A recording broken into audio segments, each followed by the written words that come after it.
예, 한국 정부의 비판과 맞대응 카드에 대해서 그럼 일본은 어떤 반응을 보이고 있는지 도쿄 연결해서 현재 분위기 알아보겠습니다. 윤서령 특파원이 나와 있습니다.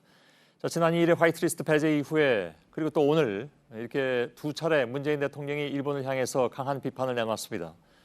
이에 대해서 오늘 처음으로 일본 정부의 공식 반응이 나왔죠. 네, 오늘 오전 정례 기자회견에서 문 대통령이 지난주에 이 가해자의 적반하장이다라고 한 발언에 대해서 일본 정부는 어떻게 받아들이고 있느냐라는 기자의 질문이 있었습니다. 이에 대해서 스가 관방장관은 상대국 정상의 발언에 일일이 코멘트하지 않겠다라고 하면서도 한마디를 덧붙였는데요. 직접 들어보겠습니다. 韓国側の我が国に対しての過剰な主張は全く当たらない、このように考えております。 자, 이런 상황에서 아베는 지금 입을 다물고 있는 상황인 것 같습니다. 여태까지 반응이 한 번도 안 나왔으니까요. 이런 상황은 어떻게 봐야 될까요? 네, 문 대통령의 카운터파트라고 할 수 있는 이 아베 총리는 이 화이트리스트 배제 국면에서 완전히 전면에서 사라진 상태입니다. 보다 정확히 말씀을 드리면 지난달 21일 참여연 선거 이후에 수출 규제 조치에 대해서 아베 총리는 사실상 거의 언급을 하고 있지 않은 상황입니다.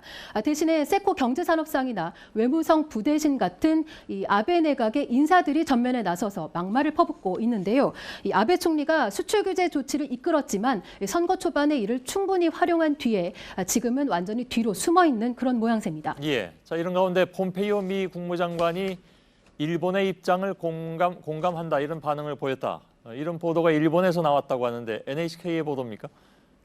네, 지난주 열렸던 아세안 지역 안보 포럼, 즉 ARF에서 이 한미일 외교장관이 만나기 전에 이 폼페이오 국무장관과 고노 외무상이 통역만 데리고 따로 만났습니다. NHK에 따르면 여기서 폼페이오 장관이 일본의 수출 규제 조치에 대한 이해를 드러냈다는 겁니다.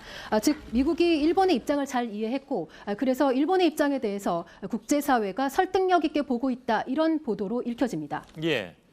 자, 둘만 만나서 대화를 했다면 이 기사의 소스는 즉 취재원은 둘 중에 한 사람, 폼페이오 아니면 고노인데 이 보도를 사실로 받아들여야 하는 걸까요?